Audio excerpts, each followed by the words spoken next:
Get your Latinum ready for action on the Super Bowl. But before that, here are my Initial thoughts. Initial thoughts.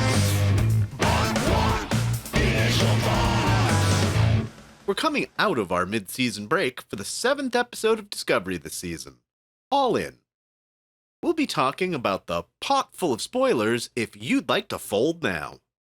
I definitely don't have as much to say about this episode as I did in the video I released yesterday going over mid-season thoughts, with a ton of predictions about what we might expect the rest of this season into Season 5. Book and Tarka are on the Federation Most Wanted list, while Rilak is rightly pissed at Burnham and Vance for not seeing the warning signs. She ordered Burnham not to look for Book because she's too close to it. But Vance nudges her to do the not-quite Starfleet thing in the name of the Federation anyway.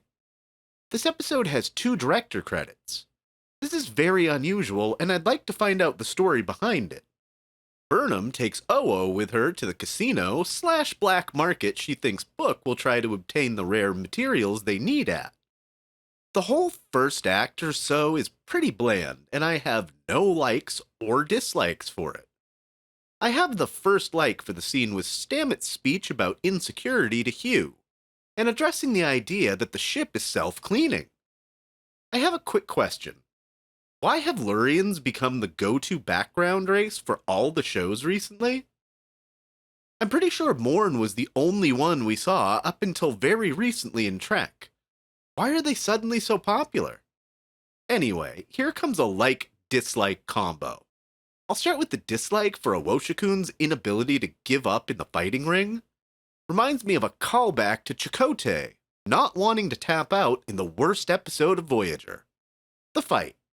And in general, her performance doesn't lead me to believe she's a great fighter, just because she can say cliché words of a boxer. But a like for the satisfying bit of watching her kick some ass, though. I bet some people lost a lot of money on that one.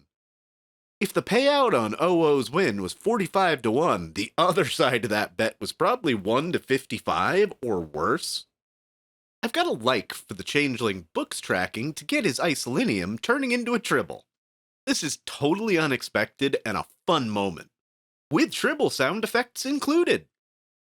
I don't think the changeling here is one of the Gamma Quadrant founder types. Seems more like the Comaloid from Star Trek VI: The Undiscovered Country. There's a joke about a Klingon in a disco, on disco, and it's not enough for a like, but it's worth a mention that it tickled me. In a final test of gambling prowess, Burnham and Book must face off against each other, and an Orion in a game of Fizbin, or Leonian poker, which looks an awful lot like Texas Hold'em, for who will be the one to get the isolinium crystals.